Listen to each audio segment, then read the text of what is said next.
하나님 말씀의 사람 되기 사무엘상 3장 1절에서 10절, 참고로 11절에서 20절까지입니다. 아이 사무엘이 엘리 앞에서 여호와를 섬길 때에는 여호와의 말씀이 희귀하여 이상이 흔히 보이지 않았더라.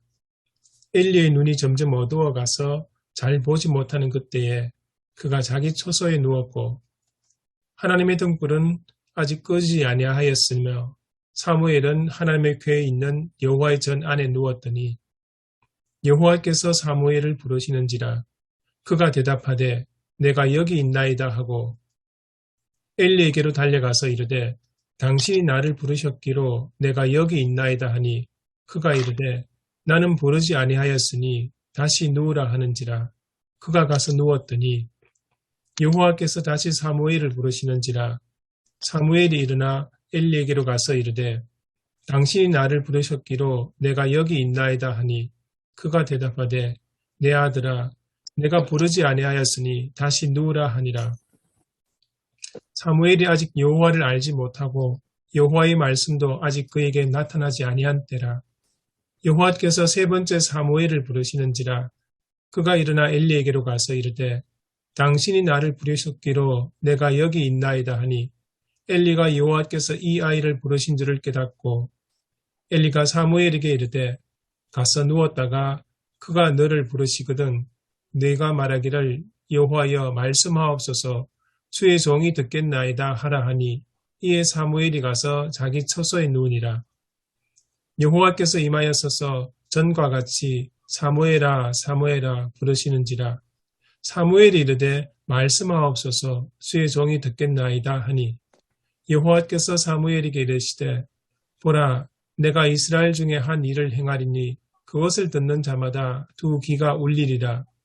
내가 엘리의 집에 대하여 말한 것을 처음부터 끝까지 그날에 그에게 다 이루리라.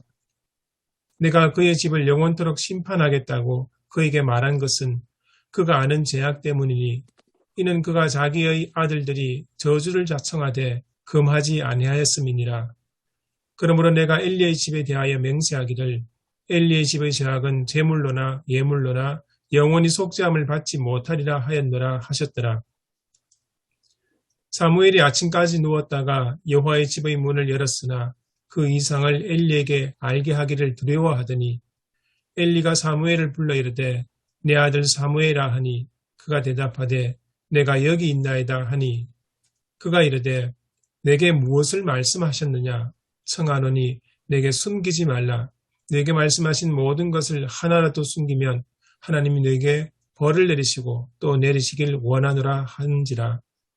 사무엘이 그것을 그에게 자세히 말하고 조금도 숨기지 아니하니 그가 이르되 이는 여호와이시니 선하신 대로 하실 것이니라 하니라. 사무엘이 자라매 여호와께서 그와 함께 계셔서 그의 말이 하나도 땅에 떨어지지 않게 하시니 단에서부터 브엘세바까지의 온 이스라엘이 사무엘은 여호와의 선지자로 세우심을 입은 줄을 알았더라. 아멘. 먼저 주석을 보면 본문의 역사적 문학적 상황에서 시대의 배경은 사사 시대 끝 무렵이고 그때 사사는 엘리, 제사장 겸 사자 엘리였는데 이 엘리 이때인데 하나님 말씀을 제대로 알리지 못하는 그런 제사장이었다라고 하면서 그 아들들도 역시 불량배들이었다라고 말합니다. 이런 시대에 사무엘이 하나님께 부르심을 받았는데 앞에 이제 1장, 2장을 보면 1장에는 사무엘의 출생에 대한 이야기가 나오고 2장은 한나의 기도와 그 엘리 제사장의 그 부덕에 대해서 얘기하고 3장에서 이제 부르심을 받는 사무엘을 보여주고 있습니다. 본문의 주석과 해석 아니죠 이게 맞나? 본문의 주석과 해석 5단락으로 볼 수 있는데 3장을 1절부터 3절은 사무엘이 부르심을 받을 때 그 배경을 설명하고 있고 거기서 보면 사무엘은 아이였다. 그리고 하나님 말씀이 막혀 있었고 엘리는 눈이 어두웠다. 이런 상황에서 사무엘이 부름을 받았다라는 것이고 이제 4절부터 10절의 두 번째 단락인데, 부르심과 응답이 나옵니다. 하나님이 4차례나 부르시는데, 그 부르심을 알아듣지 못했다라는 거죠.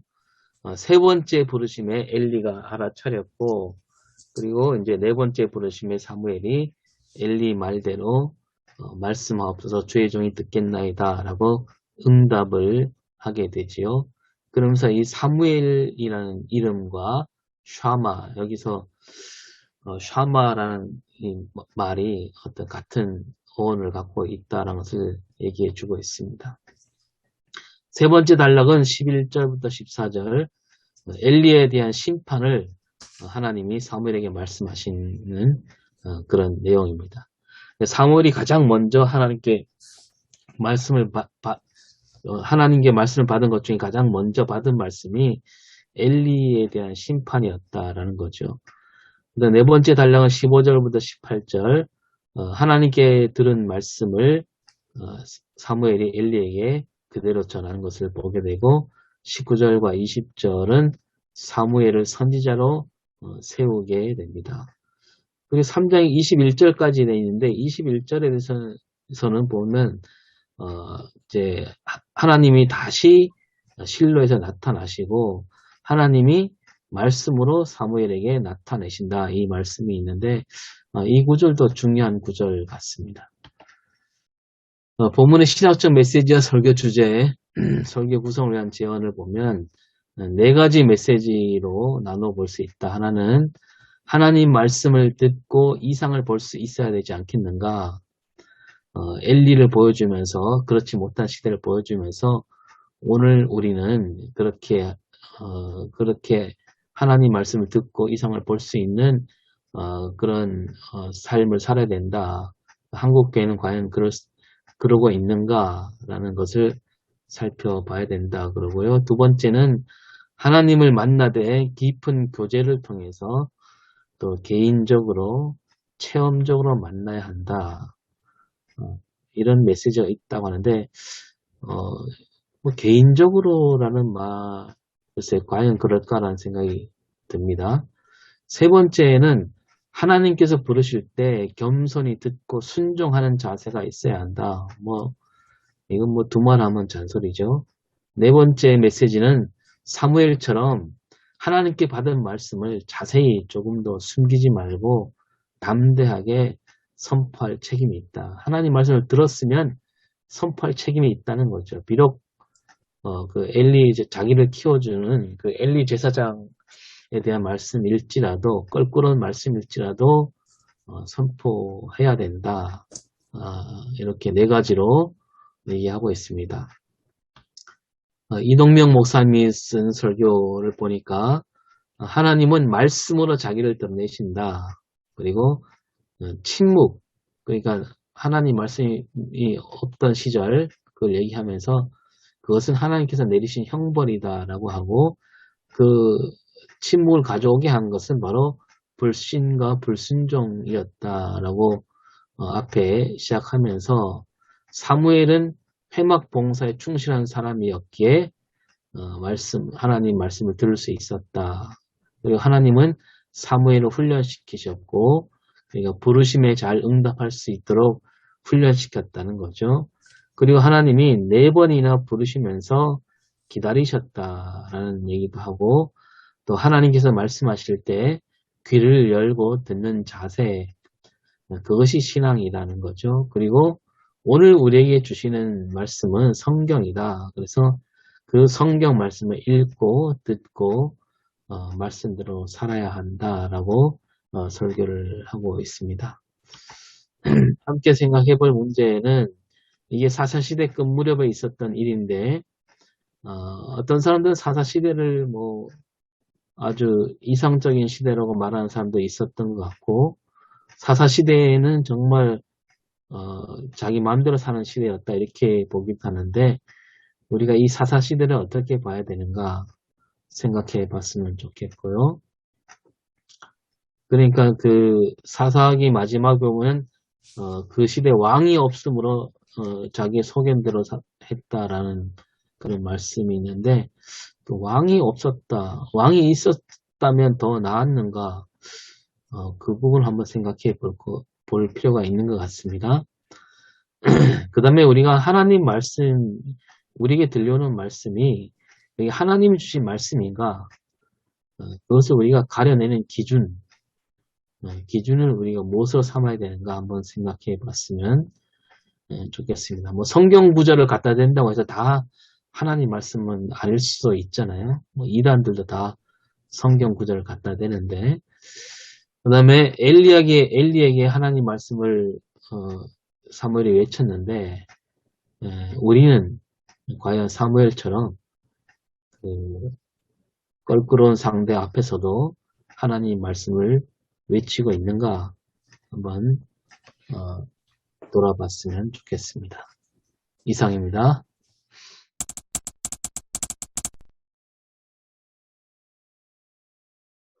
이거 사사기 마지막에 그렇게 말씀하잖아요. 그때 이스라엘의 왕이 없으므로 사람이 각각 자기의 소견에 옳은 대로 행하였더라. 이렇게 되어 있는데, 이 말이 과연 왕이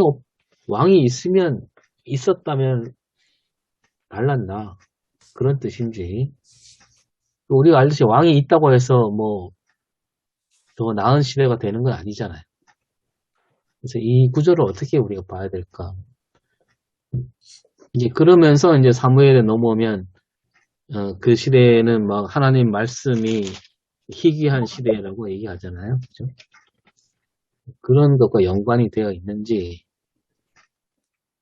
제가 보기에는 이 사사기를 쓴 저자의 하나의 역사적 관점이 반영된 게 아닌가 그렇게 생각이 됩니다. 실제로 성경에 보면 이 왕에 대한 입장이 상반된 게 등장하지 않습니까? 사무엘서도 기본적으로 그렇게 등장하는데, 원칙적으로 이스라엘 민족에게 왕은 하나님이시고, 이스라엘은 그의 백성으로, 시내산 계약으로 시작된 그 개념이 중심이 흐르는데, 여기서 왕이라는, 사사기 마지막에 나오는 왕은 인간의 왕이지 않습니까? 그러니까 주변 블레셋이나 주변 가나안 민족들이 그러는 것처럼 자기들 대표해서 이끌 그런 왕을 원하지 않습니까? 근데 그게 이스라엘 신앙에 비춰볼 때는 결코 받아들일 수 없는, 하나님을 그러니까 무시하고 하나님의 대리자로 생각을 한다 하더라도 원래 하나님의 뜻, 시내산 계약하고는 철저히 위반되는, 배치되는 그런 내용이지 않습니까? 그런 의미에서 본다면 사사기에 그 왕이 없어서 자기 소견대로 했다는 그 내용은 조금 이 글을, 그러니까 사사기를 썼던 그 사람의 관점이 하나의 왕정에 대한 하나의 긍정적인 입장이 반영된 게 아닐까 그런 생각이 듭니다. 전체 인류 역사를 보더라도 이제 그런 식으로 넘어가지 않습니까? 최초의 지도자가 사사와 같이 정치와 종교의 양대 권력을 같이 소유했던 재정일치 사이에서 이렇게 종교와 정치가 분리되면서 종교 분리 사이가 넘어가고 왕이 등장하고 이런 시대적으로 흐름도 그렇게 바뀌지 않습니까? 이스라엘 백성도 그 시기에 놓여 있었다고 보는 게 맞지 않을까 그렇게 생각이 듭니다. 근데 분명한 거는 성경은 분명히 특히 사무엘 중심으로 대표되는 그 입장의 이야기를 본다면 이스라엘 백성이 왕을 요구한다는 것 자체가 하나님 신앙의 큰 그러니까 저항이라 그럴까요? 반역이라 그럴까요? 좀 심하게 얘기하면 반역 같은 그런 행동이었다고 이야기를 하죠. 어떤 목사님들은 이거를 두 가지 버전으로 해석을 하시더라고요. 그러니까 하나님의 버전은 그러니까 하나님을 왕으로 섬겨가서 이스라엘의 각각 사람들이 자기의 소견대로 행했지만 하나님의 왕이시기 때문에 잘 살아갔다. 근데 사람의 버전은 왕이 없기 때문에 각자 자기의 소견대로 행해가지고 잘못 살았다. 막 그렇게 얘기도 하시는데, 그러면서 하나님이 원하셨던 건 정말 하나님을 왕으로 섬겨가지고 잘 살아가기를 원하는데 그러지 못해서 사사들이 계속 일어나는 거잖아요. 그래서 이제 저도 이제 그렇게 생각을 하거든요. 그러니까 하나님을 왕으로 섬겼으면 사사들이 안 일어나도 되잖아요. 하나님이 왕이시니까. 근데 이제 그러지 못했기 때문에 계속해서 잘못 살아가는, 그러니까 내 소견대로 사는데 하나님의 방법대로 사는 게 아닌 내 방법대로 살아가는 그런 모습들이니까. 저는 어찌됐든지 사무엘을 볼 때마다 제 이름과 연관이 돼 있기 때문에 많이 생각을 하거든요. 그래서 오늘 이것도 읽고 준비하면서 목사님들이 어떻게 하는지 좀 잘 들어봐야 되겠다. 그래서 사무엘을 설교할 때마다 많이 부담감을 했습니다. 제 이름이 그 뜻이 숨어져 있기 때문에. 어떤 목사님은 그 사사기 마지막 구절을 이스라엘 백성들이 목자 없는 양 같은 신세가 되었다. 뭐 이렇게 보기도 하더라고요. 예. 그러니까 자기 각자 도생. 예. 약간 불쌍하게 보는 그런. 근데 제가 조금 다르게 본다면 하나님께서 나중에 어쩔 수 없이 왕을 세우실 때 그 왕을 세우면서 왕의 역할을 이야기하지 않습니까? 그 역할 중에 하나가 이제 항상 하나님의 말씀을 옆에 두고 여기에 따라서 백성을 통치하도록 이야기를 하지 않습니까? 그래서 만약에 사사기 성경 그 마지막 부분에 그 왕이 없었어라는 그 이야기를 여기에 연결시킨다면 그 하나님이 원래 왕을 세우시면서 했던 이야기, 하나님 말씀에 근거해서 백성을 다스리고 백성들의 말씀에 따라서 살아갈 수 있도록 통치하는 역할을 감당해야 한다면 그 사사기의 그 이야기도 어느 정도 일리가 있다는 그런 이야기일 수도 있을 것 같아요. 네, 방금 말씀하신 대로 그 사사기 시대 정황하고 오늘날 우리가 살아가는 시대를 이렇게 서로 맞추어 보면 이 목사님 말씀처럼 각자 도생이라는 단어가 그냥 부각되지 않겠나 하는 생각이 듭니다. 사람마다 제 소견에 옳은 대로 저희 하나님 부재이시도 교회 안에서도 조차 그렇죠. 교인들도 뭐 성경을 손에 들고 있지만 성경을 자기 입맛대로 그냥 받아들이잖아요. 미가 집 이야기하면서 이 구절이 또 하나 있잖아요. 17장 6절에. 똑같은 본문이. 그러니까 미가도 거기도 이제 각자 자기 생각들로 살았던 그 미가라는 그 집안 그 이야기를 다루는 거니까.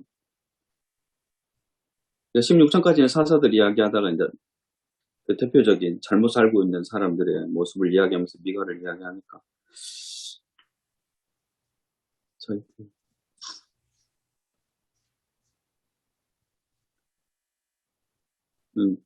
그러면 우리의 생각대로 사는, 그러니까 저희들이 하나님 말씀대로 산다고 하지만 거의 다 저희들의 생각대로 할 때가 많이 있잖아요.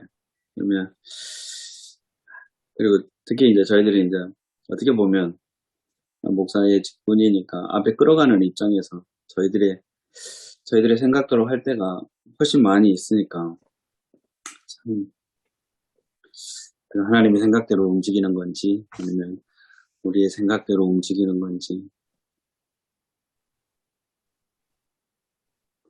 많이 생각하게 됩니다.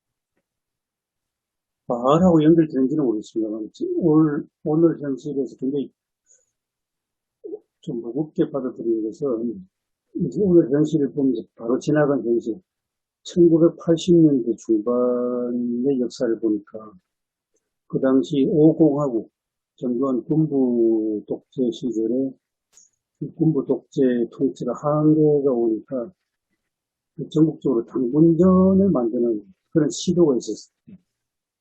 근데 그때는 전국 교회가 다 들고 있나가지고 당군전 건립이 아니라 결사 반대 운동, 처절한 항쟁을 하는 그런 역사를 이어봤거든요.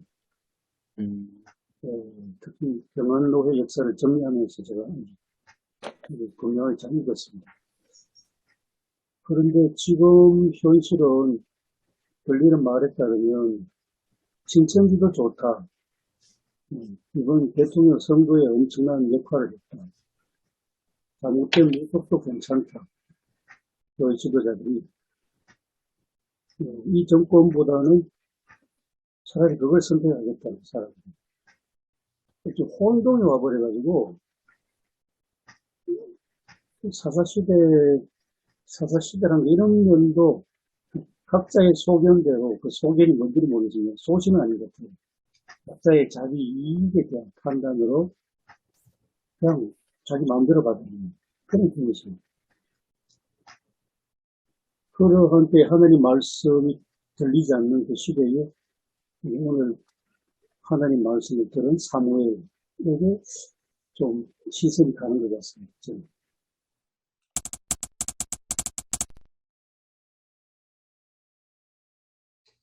예, 말씀이 나왔으니까 조금 그 교수님 말씀하신 그 뒷부분에 하셨던 하나님 말씀이 희귀하여 이상이 흔히 보이지 않았더라. 요 본문하고 연결되는 것 같은데 요 부분을 조금 이야기를 좀 더 전개를 해봤으면 좋겠습니다. 분명한 거는 그 엘리 당시에도 다 제사를 드렸지 않습니까? 제사장 역할 다 있었고 레위 사람들도 있었고 뭐 어떤 사람들은 엘리 역할을 못하는 기도 했지만 그런 상황에서 하나님 말씀이 희귀하다는 것하고 그래서 이상이 보이지 않는다는 그 배경 왜 이렇게 되었을까? 그리고 또 한편은 그러면 하나님은 왜 사무엘을 선택하셨을까? 그런 부분. 거기 참 중요한 것 같습니다. 제사장도 있고 제사도 있는데 그런데 하나님 말씀은 희귀해요. 제사장과 제사를 통해서 하나님 말씀이 선포돼야 되는데 그런데도 하나님 말씀이 희귀해요. 그래서 기성 제사장을 제쳐놓고 이제는 사무엘을 향한 하나님 말씀입니다. 그러니까 오늘날도 진짜 목사가 그렇게 많은데 교회도 많고 정말 하나님 말씀이 희귀한 시대가 아닌가.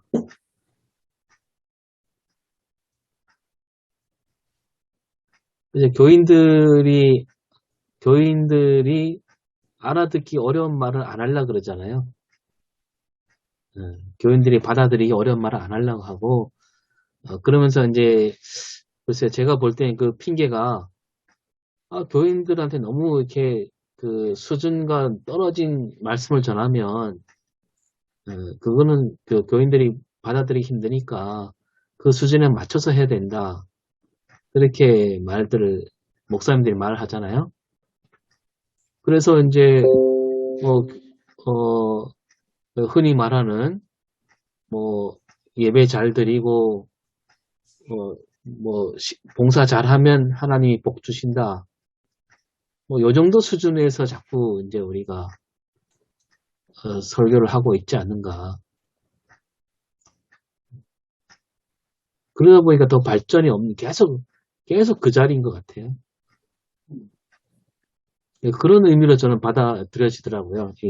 오늘도 말씀이 희귀하단 말이 설교 강단에서 수없이 쏟아지는 그 설교들이 하나님 보시기에 바른 말씀이 아니고 교인들 듣기에 좋은 말만 자꾸 하는.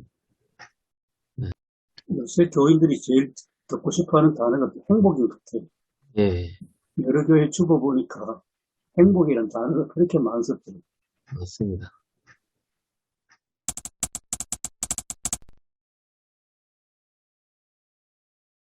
저는 좀 엘리 제사장에 대해서 그러니까 사무엘을 지도했던 사람이라고 할 수 있죠. 엘리 제사장에 대해서 좀 생각되는 게 그렇다면 왜 엘리 제사장은 하나님의 말씀 듣지 못했을까? 그런 것 부분하고요. 그래서 이제 좀 흥미로운 거는 이 하나님이 부른 사무엘이 엘리 밑에서 자라지 않습니까? 거의 젖을 떼자마자 엘리 밑에서 신앙교육, 어린 시절 다 교육을 받는데, 결국 성경은 이제 엘리 아래서 자라지만 하나님께서 사무엘을 함께 하셨다, 키우셨다 그럴까요? 여호와 앞에서 자라는 걸로, 그러니까 엘리 아래에서 하나님 앞에 자라는 걸로 그렇게 꼭 쭉 이야기를 하는데, 그러니까 엘리 제사장이 사무엘을 키운 사람으로 생각할 수 있는데, 그러면 엘리는 하나님의 음성을 듣지 못했을까?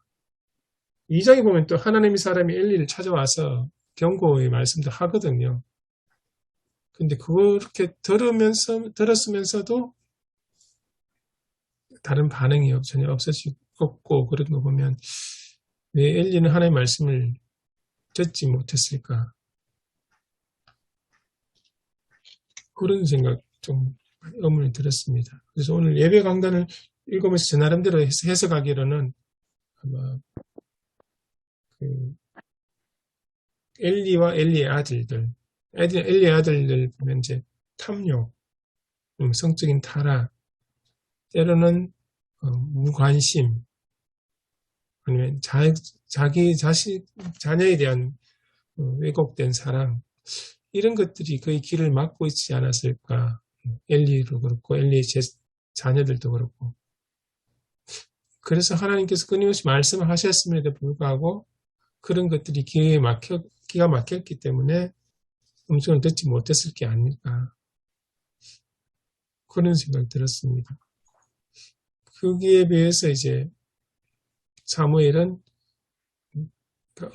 어리 당시에 손이라는 표현도 있지만, 근데 사무엘도 손이라고 이야기하고 아이라고 이야기하고 엘리의 자녀들도 아이라고 표현을 하거든요. 좀 흥미로운 점이기도 한데요. 근데 사무엘은 하나님의 음성을 듣게 되지 않습니까? 그런 부분. 엘리하고 사무엘과 무슨 사이가 있었을까? 그런 생각 들기도 하고요. 사사기에 우리가 잘 아는 대로 사사기가 계속 반복되잖아요. 하나님을 떠나고, 율법을 떠났고, 그 다음에 불순종하고, 하나님 말씀 듣지 않았던 것들이 계속 반복되고, 하나님이 그들에게 징계하시고, 다시 하나님이 돌아왔을 때 다시 그들에게 또 사사를 세워서 그들을 구원하시는 사건이 계속 반복의 사사기 역사라고 우리가 알고 있지 않습니까? 그러니까 하나님께서 말씀하시지 않은 것은 결국 하나님이 더 이상 말씀하시지 않으신 거죠. 더 이상 그런 어떤 가운데 속에서 더 이상 말씀하지 않은 거고, 엘리는 그 모든 사사기에 있었던 모든 가정의 엘리 가정은 완전히 압축반이라는 거죠. 압축한. 거의. 그러니까 하나님 그런 사정이 더 말씀하지 않으셨다. 그렇게 이제, 볼 수 있다고 봅니다. 엘리가 눈이 점점 어두워졌다 그러잖아요. 그 말이 그냥 나이가 많아서 노안이라는 의미를 넘어서서 하나님 말씀을 봐도 눈이 있어도 보지 못하고 귀가 있어도 듣지 못하는, 그러니까 겨우 자기 아들 간수하기도 힘든, 자기 가족 챙기기에도 바쁜 그런 엘리 제사장을 대비해서 보여준 것 같습니다. 오늘도 저는 그거 보면서 오늘 우리도 과연 우리 가정을 넘어서 정말 더 멀리 내다보고 있는가? 우리 자주 얘기했지만 세습 문제나 마찬가지 아니겠습니까? 이어지는 것 같아요. 그런데 그럼에도 오늘 3절에 보면 하나님의 등불은 아직 꺼지지 아니하였다, 이 말이 나오잖아요. 이 말씀도 보니까 저는 그런 시대이지만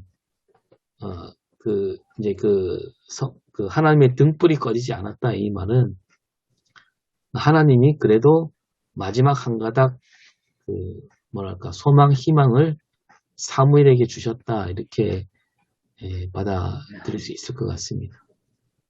말씀하신 대로 2절, 3절은 굉장히 연결된 상징은혜 같아요. 예, 위에 눈은 어두워졌다.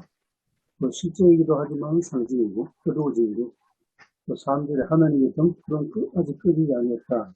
실제로 등불이 끄지 않은 것도 사실인데 동시에 상징이고 이제 그런 어떻게 보면 참 눈이 어두워지는 어두움의 현실 속에 아직 등불이라는 소망이 비춰있는데 눈이 어두워서 잘 보지 못하는 그 현세들. 그런데 이제 여기 1절 말씀이 참 떠오르는 게 엘리 앞에서 여호와를 섬길 때 하는 이 말씀이 참 저는 부각되는 것 같습니다. 눈에 보이는 자기 스승인 엘리를 섬기면 그 엘리를 섬기면 되는데 엘리 앞에서 엘리를 섬기지 않고 여호와를 섬겼다는 거죠. 그러니까 엘리가 보지 못하는 여호와의 말씀을 듣는 그런 사무엘로 가는 거예요. 그게 이제 암시해 주는 1절 아닌가 싶습니다. 그래서 10절, 11절 가면 엘리의 아들들하고 큰 차이 나는 게 저는 사무엘의 자세라고 보는데 말씀하옵소서 주의 종이 듣겠나이다. 경청하는 자세. 하늘의 말씀은 여전한데 그걸 들을 수 있는 듣고 싶어하는 마음도 없고 듣는 귀가 없으니까 못 듣는데 사무엘은 엘리 앞에서 여호와를 섬겼기 때문에 그래서 듣는 귀가 있는 경청할 수 있는. 그러니까 저는 사무엘의 하나님 말씀을 듣게 되는데, 이번에 엊그제 조한우 목사님이 설교 제목이 마치 윤동주 시 같은 제목으로 말씀하셨는데, 그 윤동주 시 중에 잎새 이는 바람에도 나는 괴로워했다는 구절이 있잖아요. 그 바람 중에 가장 작은 바람을 얘기하는 거잖아요. 잎새에서 이는 바람. 그러니까 그런 바람 소리에 자기 어떤 그 내면을 들여다보게 하는 그런 감성을 얘기하는데, 사무엘이 그런 감성이 있었지 않았나. 아이 때부터 그런 훈련을, 엘리가 비록 잘못된 제사장이지만 그 엘리를 바라보는 게 아니라 교수님 말씀처럼 하나님을 바라보면서 그런 훈련이 되어 있었다는 하나님 음성을 들을 수 있는 감성의 훈련, 그 작은 소리에도 반응할 수 있는 훈련, 그런 훈련이 있었기 때문에 하나님 말씀을 들을 수 있었다라는 그런 생각이 듭니다. 그렇게 볼 수 있지만 그 하나님의 제 부를 때 엘리 부를 때에 아직 하나님 말씀 들어본 적이 없었기 때문에 하나님께서 부르셨을 때 몰랐다 그랬잖아요. 나중에 엘리가 알고 그러니까 이렇게 말하라 그렇게 얘기했지 않습니까? 주의 종이 이겼나이다 말씀하옵소서. 그러니까 그것하고도 좀 이렇게 관련이 좀 돼 있다고 보고 그러면 그런 훈련을 물론 받았기 때문에 또 나중에 또 말씀 들을 수 있었겠지만 그러나 이제 전 세대들이 이제 엘리가 아까처럼 엘리는 하나님의 말씀을 듣지 못하고 이제 점점 눈이 어두워지고 좀 그런 시대였지만 자기 역할을 키워낸 사람은 결국은 엘리였잖아요. 사무엘을 키워내서 엘리였으니까 그 역할들이 이제 있었다는 거죠. 그럼에도 불구하고 인간의 가장 큰 문제는 자기 문제로 모른다는 건데 엘리가 자기의 문제를 몰랐겠죠. 자기 아들들의 문제를 정확하게 알았다면 자기의 문제를 정확히 알았다면 해결하는데 그 문제를 정확히 몰랐는데 성령님은 그런 엘리 같은 사람을 위해서도 탄생을 한다. 근데 이제 엘리가 자기 자신의 문제를 잘 모르고 제가 볼 때 사무엘도 처음에 이게 사무엘의 소명장인데 아까 천 목사님 말씀하셨는데 하나님의 음성을 잘 못 알아들어요. 처음에 하나님 불렀는데 하나님의 음성을 잘 모르죠. 우리도 마찬가지겠죠. 하나님께서 우리에게 늘 말씀을 하시는데 하나님의 음성을 하나님께서 내게 뭘 요구하는지, 무엇을 말씀하시는지를 잘 모른다. 분명하게 알지를 못한다. 그런 부분이 좀 있는 것 같아요. 근데 이제 이 사무엘도 여러 번, 4번 불렀잖아요. 4번 이제 하나님이 불러서 나중에는 엘리의 도움으로 그 하나님의 음성을 이제 분명하게 알게 되고. 근데 이제 아까 오성일 목사님 말씀하셨는데 우리가 정확하게, 담대하게 그렇게 외치지 못하는 거는 하나님의 소명, 부르심, 하나님께서 내게 말씀하라고 주신 그거를 목회자들이 우리가 잘 모르죠. 그걸 안다면은 아주 우리가 자신 있게 그 얘기를 하는 거죠. 근데 그 정말 하나님께서 내게 이 말씀을 하셨다는, 나를 불렀다는 그런 이제 그 소명의 발견, 그 부분이 굉장히 중요한데 이게 이제 잘 안 이게 잘 안 보이는 거잖아요. 지금 말씀 속에서는 이게 굉장히 이제 그 사무엘도 여러 번 불렀는데 이걸 이제 사무엘이 모르죠. 잘 알지를 못하죠. 결국 이제 엘리의 도움으로 겨우겨우 이제 그걸 하나님 음성을 알아듣고, 그리고 이제 나중에는 이제 그걸 아주 이제 담대하게 말하는 그런 거 좀 봤습니다. 네, 저도 이제 천 목사님 말씀하셨던 것에 좀 동감이 되는데요. 엘리 아래서 기존의 그 제사 방법이라든지 말씀에 대한 공부라든지 뭐 종교적인 모든 교육은 받은 것 같아요. 근데 제가 보기에는 오늘 이 소명, 이 체험, 그러니까 하나님을 만난 그 체험이 엘리의 삶의, 엘리가 아니고 사무엘의 그 생애와 그의 삶에 아주 결정적인 영향을 끼친 것 같아요.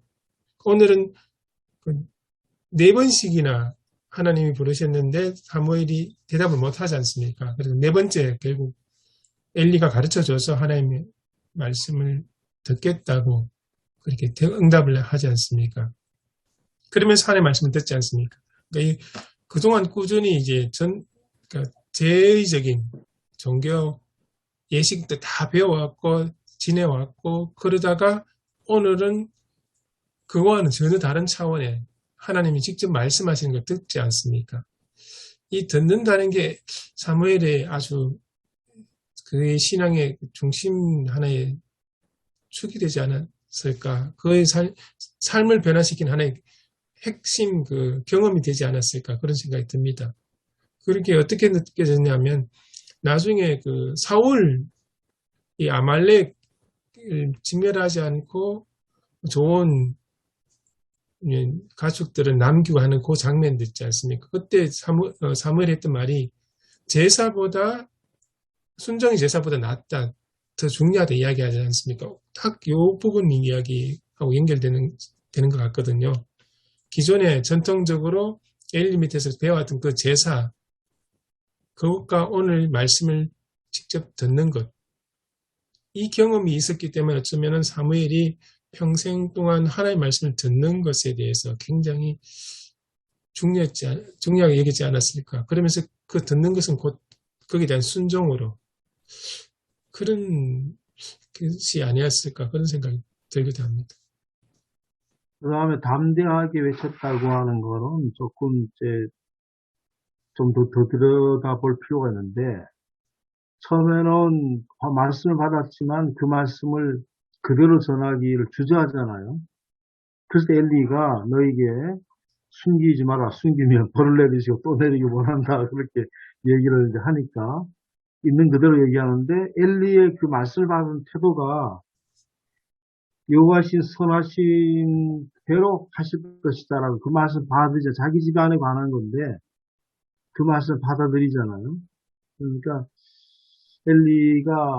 엘리의 어떤 그것들, 말씀을, 하신 거를, 사무엘도 그걸 배운 거죠. 그 말씀하신 사무엘의 어떤 하나님 말씀도 이루어지겠다고 하는 것을 잘 받아들인 태도도 사무엘이 이제 받아들이지 않았겠는가. 그렇게 볼 수가 있습니다. 그러니까 아까 최영정 목사 말씀대로 엘리는 사무엘을 가르치되 그 종교적 제의 가르치는데 급급했다. 자기도 그렇게 살았던 것 같고, 하나님 말씀이 들렸을 때 어떻게 되느냐, 이거는 하나도 안 가르친 거죠. 뒤늦게 엘리도 이제 뒤늦게 깨닫고 세 번째 그 사무엘이 들었을 때 비로소 엘리도 깨닫게 되잖아요. 그때 그러니까 그걸 그때 처음 가르쳐 준 거라고 볼 수 있는 것 같습니다. 그래서 엘리도 이제 뒤늦게 이제 자기는 하나님 말씀을 제대로 안 들었는데 이제 사무엘을 통해서 하나님이 말씀하시는구나 하는 것을 깨달았기 때문에 또 아까 조 목사님 말씀대로 엘리가 사무엘이 주저하니까 엘리가 사무엘에게 말하라고 그렇게 얘기하는 걸 보면 엘리도 나중에 깨달았구나 이런 생각이 듭니다. 그래서 우리가 왕들 보면 하나님 말씀을 받아들이는 왕이 있고 하나님 말씀에 대해서 오히려 굉장히 오히려 그 말씀을 받지 않은 왕들이 있었잖아요. 하나님 말씀이 이제 전해졌음에도 불구하고 그 말씀을 받아들이지 않은 왕들, 아주 굉장히 패역한 왕들이 많았지 않습니까? 처럼 우리가 이제 우리가 외치는 것도 굉장히 외쳐야 되겠지만 엘리는 자기가 그 말씀을 읽는 거 자기가 짐작을 했었을 거예요, 벌써.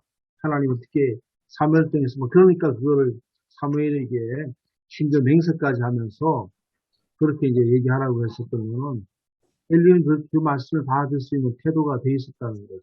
나중에 그 고백도 선하실 때 이루어질 거다. 그렇게 이제 얘기처럼 우리가 이제 순종하는 훈련이 필요하다. 하나님 말씀 평소에도 우리 외치는 것도 중요하지만 목사가 외친다고 다 순종하는 게 아니고 평소부터 이제 사무엘처럼 교인들도 말씀을 잘 듣도록 훈련하는 훈련이 필요하다는 거죠. 그랬을 때 그 말씀을 그대로 받아들이는 거지. 순종하고 그 말씀을 듣지 않는 사람들에게 말씀을 아무리 해봤자 결국은 반감과 반항만 일으킨다는 거죠. 그러니까 이제 듣는 우리가 청중도 일방적으로 우리가 전하는 건 중요하지만 엘리가 들을 수 있게 자기가 요구한 거잖아요. 자기가 요구했고 그 말씀을 받아들였고 그러니까 성도도 일방적으로 뭔가 우리가 옳다고 하는 것들, 일방적으로 요구하는, 옳다고 하는 것들을 외치는 것만이 정말 그게 능사일까? 그 외치는 사람의 자기 만족은 되지만 결국은 외치는 건 들어야 하잖아요. 듣는 게 중요하지 않습니까? 그러니까 그런 것도 좀 그런 것에 대한 차이가 있지 않을까 싶네요. 제가 오늘 일반적 목사님들 다 일반적으로 다 그렇게 엘리가 되었다 이렇게 다 매도할 수는 없다는 거죠. 그러니까 사무엘이 엘리에 대한 그 태도도 본문마저 볼 수 있는 것 같습니다. 일단 사무엘은 성소에서 자라면서 엘리에게 맡겨진 아이고 또 그 아이가 이제 엘리의 지도를 받으면서 자랐는데 엘리의 눈이 어두워지고 노쇠하면 이제는 슬슬 사무엘에게도 요즘식으로 이야기하면 비판을 짓고 생기고 좀 더 심한 경우에는 엘리를 좀 우습게 볼 수도 있는 그런 정도도 되었을 것 같은데 이 하나님의 음성을 들었을 때 사무엘도 그런 경험도 없었고 배우지도 못했기 때문에 그래서 성실하게 엘리한테 가가지고 내가 여기 있습니다. 그걸 이제 3번씩이나 했다는 거예요. 숫자로도 3번이지만은 지금 굉장히 완전된 자세 아닐까 싶습니다. 그러니까 어쨌든 사무엘은 엘리에게 굉장히 성실한 자세로 선생을 대하는 자세가 굉장히 선생을 일단 선생으로 잘 모시는 그런 사무엘이었다. 그것도 우리가 좀 본문에 배울 점이 있습니다. 그 사무엘이 그 엘리 밑에서 지도를 받으면서 그래 자랐는데 하나님의 음성을 듣고 그거를 자기 스승 앞에 가서 얘기할 때 그게 쉬웠겠는가 봐요. 정말 늘 같이 지냈고 그 자기를 키워줬는데 그 하나님의 음성을 듣고 그 엘리 집에 그 저주를 선포를 해야 되는데 그 심판을 선포해야 되는데 그게 쉬웠겠는가. 참 오늘 우리가 그럴 수가 있는가. 참 어렵다. 하나님의 말씀을 담대하게 전하기가 쉽지 않다. 그렇지만 그게 이제 하나님의 말씀이기 때문에 하나님께서 말씀하셨기 때문에 그걸 이제 그 전했던 그 사무엘 하나님의 음성을 듣기도 어렵지만 하나님의 말씀을 전하기도 참 어렵다. 자기 자신을 알기도 어렵고 제가 볼 때는 참 듣는 것도 어렵고 그 엘리는 자기 자신을 너무 몰랐고 그 들었던 말씀을 그 사무엘이 엘리에게 가서 전하는 이것도 참 어려웠고 뭐 그런 것 같습니다. 예, 저도 그 말씀에 공감하고요. 사무엘이 엘리에게 말하기 어려웠는데, 우리는 사실 교인들한테도 그런 말 하기가 쉽지 않잖아요. 이를테면 교인 가운데, 좀 옳지 않은 방법으로 살아가는 사람, 그 가정에 가서 그들에게 따끔하게 얘기해 줄 수 있는 목사가 얼마나 있을까요? 네. 전에 한번 얘기했는지 모르지만, 옛날에 막 개발 독재 막 이렇게 할 때, 그때 부동산 투기가 엄청 심했잖아요. 지금도 그렇지만, 그 부동산 투기를 통해서 투자가 아니라 부동산 투기를 통해서 돈 버는 집에 가갖고 목사님이 과연 그게 옳지 않다라고 얘기한 목사가 저는 하나도 없을 거라고 생각합니다. 그 분당 우리 교회 이찬수 목사님은 약간 그런 얘기를 한 것 같은데, 그러니까 전세나 월세 이런 거 받을 때, 좀 부당하게 올리지 말라. 그런 말씀을 메시지로 전한 건 들었던 기억이 있는데, 일반적으로 우리가 신방 가갖고 그 집이 어떤 좀 하나님 말씀대로 살지 않고 좀 부당한 방법으로 막 재산을 불리고 있을 때 거기다 대고 옳지 않으니까 회개하고 다 털고 양심 고백해라 이렇게 말할 수 있을까요? 저의 경험인데, 저는 80년부터 시작해서 이제 협동조합 공동체 운동, 87년도부터 이제 유기농을 했었죠. 그래서 제가 90년대에 거의 외쳤던 메시지가 유기농 하는 사람도 죄인이다 이렇게 얘기했거든요. 왜냐하면 교회는 생명을 얘기하는데 생명을 죽이는 그거는 결국 기독교 신앙이 아니지 않나 이렇게 얘기까지 했거든요.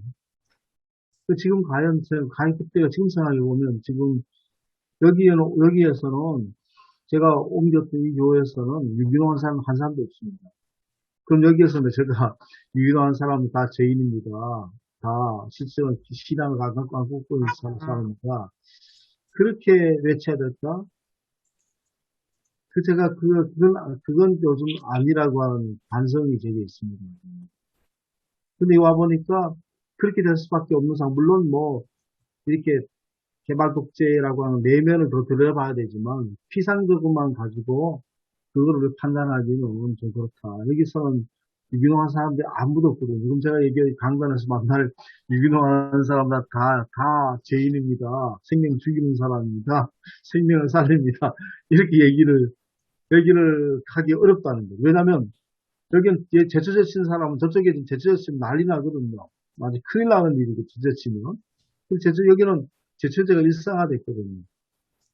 왜냐면, 들어보면, 그걸 할 수 있는 사람이 없고, 유기농을 하는 자체가 굉장히 힘든 일이기 때문에, 유기농을 해서 여기서 시도하기 어렵습니다. 이분들에게 그런 옛날에 갖고 있었던 잣대로 그렇게 얘기하면, 그래서 제가 이 성서정가로 제가 2000년부터 바꿨던 이유가 이 반성이 됐었습니다. 그 문제. 특히 이제 한 분 중에는 그 장로님 부친인데, 제가 특히 정권에 관해서 이제 굉장히 비판적으로 제가 때렸거든요. 그러니까 이분이 교회를 안 나오시더라고요. 한 10년 동안 교회를 안 나오셨어요. 나중에 그분이 돌아가시면서 제가 반성되고, 그게 아니구나. 제가 반성을 많이 했습니다. 그래서 제가 성서 정과로 돌아왔었던 이유가, 그랬었던 이유가 바로, 내가 외치는 말씀들이 정말 진짜 바른 말씀인가? 내가 바르다고 생각했는데 정말 그런 건가? 그런 것들에 대한 반성이 있었습니다. 그런 것들이 다 그게 아니라, 그래서 성서 정과에 대해서 루틴화 됐지만, 말씀이 지속적으로 외쳐지는 게 중요하고, 말씀을 잘 받아들이는 태도, 밭을 만드는 게 중요하고, 갑자기 어느 날 갑자기 뭐를 한다고 싶고, 이렇게 농사 짓는 것 같은 원리인데, 갑자기 유기농 한다고 그러면 병 오거든요. 병 생길 수밖에 없습니다. 여러 가지 조건이 안 맞기 때문에. 그래서 밭을 잘 만드는 게 중요하다. 그렇게 생각을 하고, 많이 저는 개인적으로 전화 있었습니다. 저도 굉장히 내 성격이 꽤 셌었거든요. 지금도 그렇지 않은 건 아니지만, 그러나 전략적으로 어떻게 중요한 건가라고 하는 걸 좀 반성하고 생각할 수 있었습니다. 그러니까 아까 이미국 교수님께서 그 50 시절에 교회가 이제 그 막 반기를 그 단군 신전에서 반대했다라는 그것도 약간 좀 놀라운 소식인데요. 그러나 한편으로는 한국교회 지도자들은 그 학살자 독재자 앞에 가고 축복기도 했잖아요. 네. 그거는 정말 있을 수 없는 일이 아니었을까.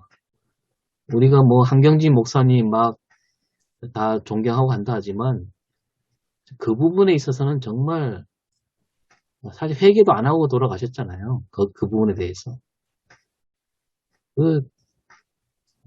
그런 문제가 우리한테 남아 있는 거죠. 사무엘 소명장은 시대를 바꾸는 거잖아요. 시대를. 이제 사사 시대를 끝내고 왕정 시대를 여는 거고, 하나님은 그 어린 사무엘을 통해서 그 거대한 엘리를 이제 무너뜨리고 새로운 시대를 열어가는 건데, 이게 우리가 뭐 사소한 거 계속 이렇게 얘기하면서 늘 교회들하고 부딪힐 거고, 아까 천 목사님 말씀하셨듯이 여기서는 맞는데 저기 가면 또 틀린 것도 있고, 또 내가 잘못 판단해서 또 그럴 경우도 있고, 제가 볼 때 이 하나님의 소명을 받고 어떤 시대를 바꿀 수 있는 하나님의 그 세계, 하나님의 나라, 이런 걸 열어갈 수 있을 때 결정적인 어떤 우리가 사별처럼 얘기를 해야 된다. 그거는 정말 담대하게 정말 그 어떤 자기의 실존을 걸고 얘기를 해야 된다. 뭐 이런 정도의 어떤 말씀이 우리에게 들리는 것 같아요.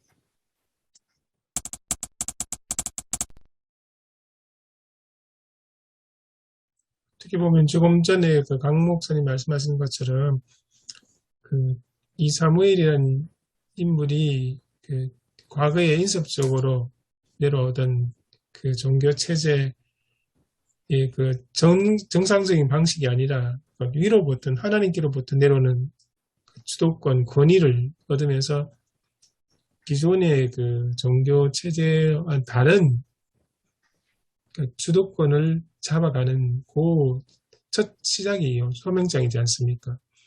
근데 좀 저는 이제 천 목사님 말씀도 그러고 이제 오 목사님 말씀도 들으면서 참 어렵겠다, 목회자로서 말씀을 전하는데 참 어렵겠다 그런 생각도 들었습니다. 그러면서 한편 본문을 보니까 19절에 이제 사무엘이 자라매 여호와께서 그와 함께 계셔서 그의 말이 하나도 땅에 떨어지지 않게 하시니, 그러니까 이렇게 기존에 있던 종교 지도자의 주도권이 전혀 다른 그 사무엘이 새롭게 장악하고 그러니까 권위를 얻으면서 나갈 수 있었던 가장 큰 핵심이 더 큰 힘이 되었던 게 오늘 하나님의 그 역할, 하나님께서 사무엘의 말에 그 힘을 실어주신 그 장면이 아닐까 그런 생각이 듭니다. 그래서 어쩌면 사무엘이 이렇게 엘리를 대신해서 새로운 이스라엘의 종교 지도자로 등장할 수 있었던 가장 그 핵심적인 것이 하나님의 역할, 하나님께서 그에게 부르셨고 그에게 말씀을 주시고 그가 하는 사무엘 하는 말에 대해서는 하나님께서 또한 힘을 실어주십니다. 그런 모습, 이 결정적인 역할을 했지 않을까 그런 생각이 들었습니다. 그러니까 목회자들이 말씀을 많이 전하고 그러니까 바르게 전해야 되는 걸 알지만 어쩌면 이런 부분이 약하기 때문에 그 성도들한테 이렇게 주는 그 영향력이라든지 성도들의 삶을 변화시키는 그런 모습들이 약한 게 아닐까 그런 생각도 들었습니다. 나중에 이게 엘리의 그것이 반복되잖아요. 사무엘한테 반복되지 않습니까? 사무엘도 나중에는 그 자식들이 결국은 사무엘 같지 않잖아요. 그게 엘리도 자식들이 엘리 같지 않았지 않습니까? 반복되면서 이제 사무엘은 사울을 나중에는 세우고 사울 또 다윗 왕조를 세우는데 또 그 역할대로 결국은 끝까지 하는데 근데 저는 또 이제 시간도 그렇었지만 한 사람이 중요하다. 사무엘 한 사람의 역할이 중요했듯이 오늘도 이제 교인 한 사람들이 중요하다라고 하는 것들이 이제 필요하고 우리가 물론 뭐 아까처럼 우리가 실제로 그 위에 교회 지도자들 우리가 말한 교회 지도자들 의 어떤 그런 과거라든지 이런 것들이 분명히 있고 하지만 오늘 내가 어떻게 살아갈 건가가 중요하고 오늘 과연 내가 지금 우리 교인들이 내가 얘기했을 때에 하나님 말씀으로 그것들 받아들이느냐 드리느냐 그런 목사가 되느냐 목사님 말씀하시는 거 진짜 뭐 하나님 말씀으로 진짜 순종해서 말씀을 받아들이는 건가 오늘 나는 진짜 사무엘인가 라고 하는 어떤 자기 반성이 필요하다.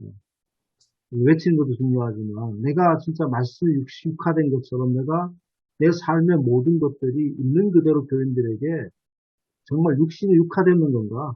말씀이 육화된 삶을 살고 있는 건가? 자기 반성이 필요하고 실제 우리가 다 그렇게 된다면 우리가 다 그렇게 사무엘처럼 다 그렇게 된다 그러면 전체적인 것들이 갑자기 변화될 수는 없지만 그런 분들이 많아질수록 지금 우리가 이제 그걸 위해서 있지 않습니까? 지금 그걸 위해서 지금 우리가 이 모임을 하고 그리고 내 자신이 한 사람이 중요하다. 그래서 다른 사람을 요즘 그런 생각 듭니다. 저도 뭐 여러 가지 또 노회나 뭐 총회나 이랬지만 결국 자기 한 사람이 중요하다는 걸 깨닫게 되거든요. 다른 사람이 하는 안타깝고 정말 역사가 어떻게 굉장히 힘들고 안타깝고 기도가 나오고 그러지만 오늘 내 한 사람을 통해서 하나님 변화의 역사 세바람 되게 하신다. 그렇게 말씀을 듣고 저는 이번 주에 적용해서 말씀을 전하면 좋겠다는 생각을 했습니다. 결국은 사무엘은 아직 존재가 없지 않습니까? 이스라엘 가운데서 제사장 나가려면 30세가 돼야 되잖아요. 그러니까 제사장으로 아직 나가지고 그렇고 지금 거의 보조 정도만 하고 아직까지 예언자로도 나설 그 나이가 안 됐거든요. 근데 그렇지만 하나님 함께 하셨다는 것은 다른 사람이 나의 존재나 나의 가치나 아무리 알아주지 않는다 하더라도 하나님 앞에 서 있는 게 중요하다라고 하는 거를 이 시대에 좀 우리가 강조할 필요가 있거든요. 왜냐하면 너무 실망하거든요. 목사 스스로도 실망하지 않습니까? 교회나 뭐 교단이라든지 이거 보면 실망하니까 우리 스스로도 좀 이런 위로가 필요하다고. 하나님이 사무엘도 준비했었고 이제 룻도 준비해서 새로운 시대를 만들어가면서 그리고 이제 결국 이제 엘리시바는 몰라 그래서 자식들이 전쟁에 나가서 죽은 소식을 듣고 며느리가 죽고 엘리는 또 목이 부러졌죠. 하나님의 그 어떤 뜻을 이루고 사무엘은 거기에서 자기 자신을 지켰고 그건 우리도 그때 살면서 하나님 음성을 듣고 사는 거죠. 담대 외치고 하나님 다 이루어 가실 것을 믿고 그런 사회가 되죠. 결국 그 하나 말씀 더 붙이면 사무엘이 엘리의 가문들을 정리하는 게 아니잖아요. 결국은 다윗이 사울을 정리한 건 아니지 않습니까? 그러니까 우리가 그 모든 것들을 정리하고 깔끔하게 정리하고 할 수 없다는 거죠. 역사를 정리하고 모든 것들을 정리하는데 이것들은 우리의 힘도 미치지 못하지만 우리가 그 모든 걸 할 수 없다. 하나님께서 일단 하나님의 손에 맡겨야 되고 우리가 오늘 어떻게 해야 될까라고 하는 것을 믿지 않으십니까? 그런 겁니다. 그리고 우리가 이제 그 올바른 기도라 무엇인가 할 때 사무엘 얘기를 많이 하잖아요. 어, 그 기도라는 게 하나님 말씀을 듣는 게 기도다.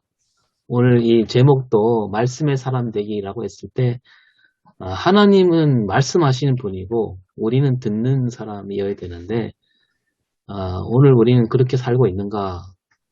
뭐 신앙 좋은 사람 그러면 막 그 줄줄줄 그냥 유창하게 그냥 기도를 잘하는 사람을 우리는 흔히 그렇게 얘기하는데 그 교인들이 사실 듣는 훈련이 안 돼 있잖아요. 교회 와서 기도한다는 게 뭔가 자기가 그냥 물론 우리가 막 속에 있는 어떤 안타까운 심정, 애달픈 심정을 막 쏟아놓는 것도 중요한 일이지만 그러나 그것도 중요하지만 하나님께서 나에게 무슨 말씀을 하시는가 듣는 기도가 너무 안 돼 있는 게 또 우리 사무엘을 통해서 우리가 한번 생각해 봐야 될 문제 같습니다. 사람들이 하나님 앞에 있는 게 아니고 교회 앞에 있고 목사 앞에 있고 그러죠. 하나님 앞에 사무엘처럼 잠잠히 기다리고 있어야 되는데 대부분 그 목회자의 어떤 그런 어떤 생각 앞에 교회의 어떤 여러 가지 일 앞에 그 교리 앞에 이래 있기 때문에 하나님 음성을 못 듣죠. 우리가 정말 하나님 앞에 나가서 그 하나님의 음성을 듣는 그런 이제 연습을 해야 되고 우리가 이제 교인들도 그렇게 가르쳐야 되는데 그런 부분이 좀 잘. 우리도 그렇지 않겠습니까? 교인들이 하나님 앞에 서는 거를 너무 많이 원하냐? 아니 목사 앞에 서서 목사 말 잘 듣고 순종하는 걸 원하냐? 그렇게 물었을 때 하나님의 음성을 듣기보다는 교회 잘 순종하고 목사 앞에 잘 순종하고 그런 사람을 우리가 원하지 않는다. 그런 걸 좀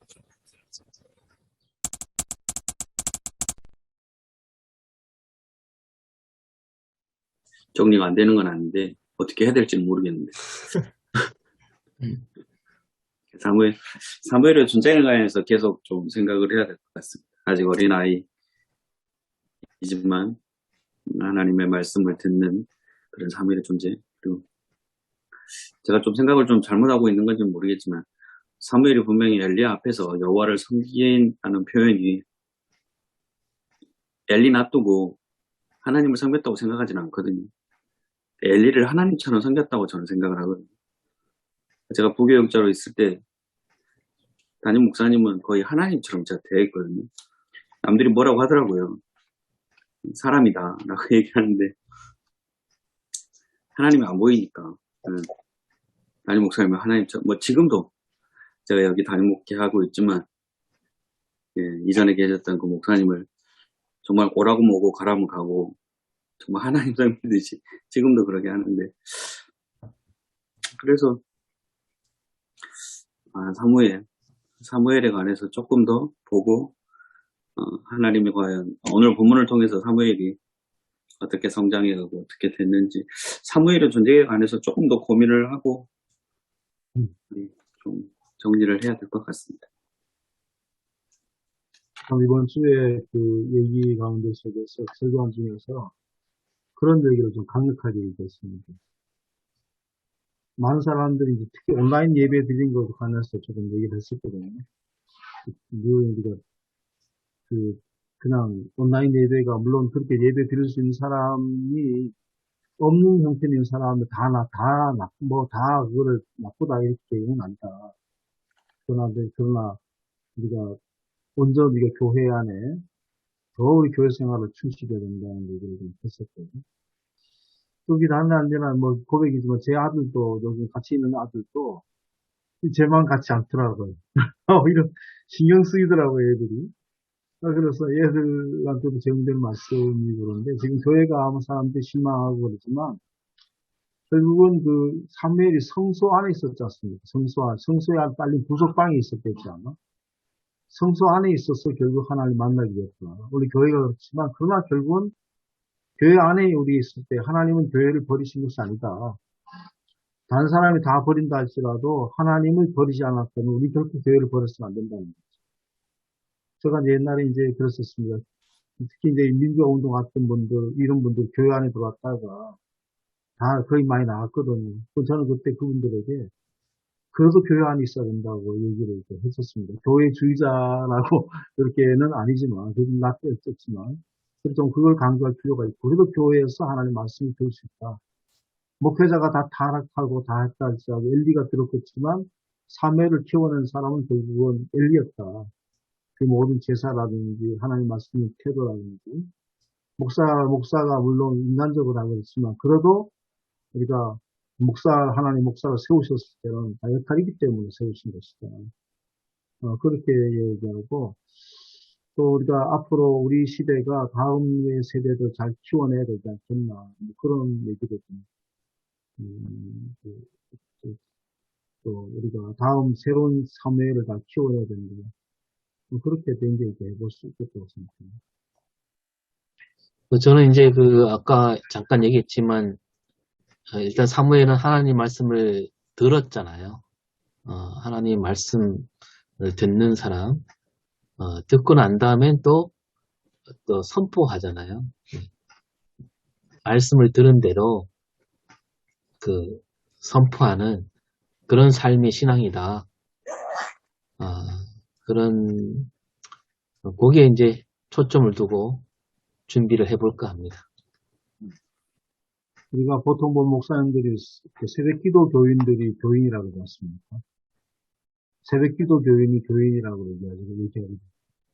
저도 이제 실감 나는 거는 그냥 이렇게 그냥 목사에 관한 얘기를 하는 게 아니고 말씀을 있는 그대로 잘 이렇게 전달하면 많이 들을수록 결국은 듣게 된다고 하는 것들을 조금 느끼거든요.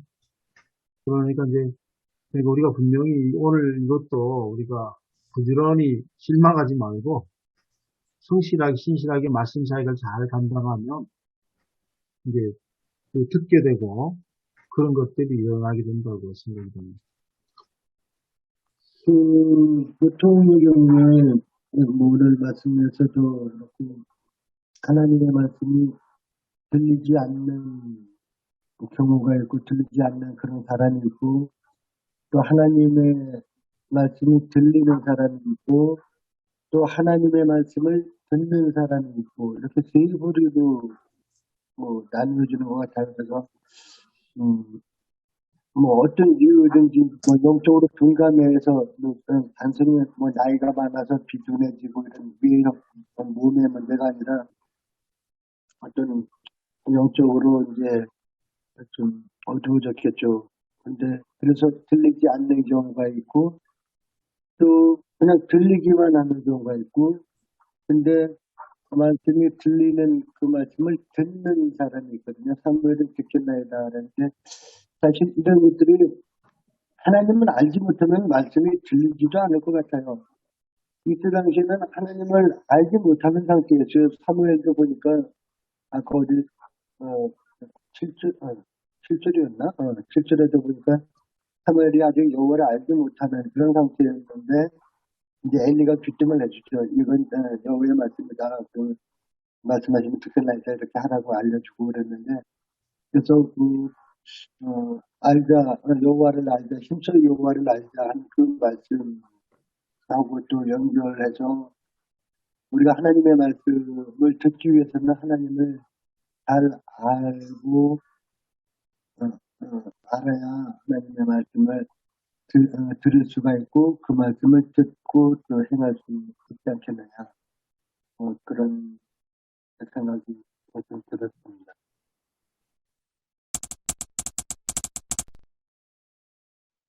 하나님 은혜를 감사드립니다. 오늘도 이른 아침 하나님 말씀을 펴놓고 우리가 어떻게 전할까 함께 의견을 나누었습니다.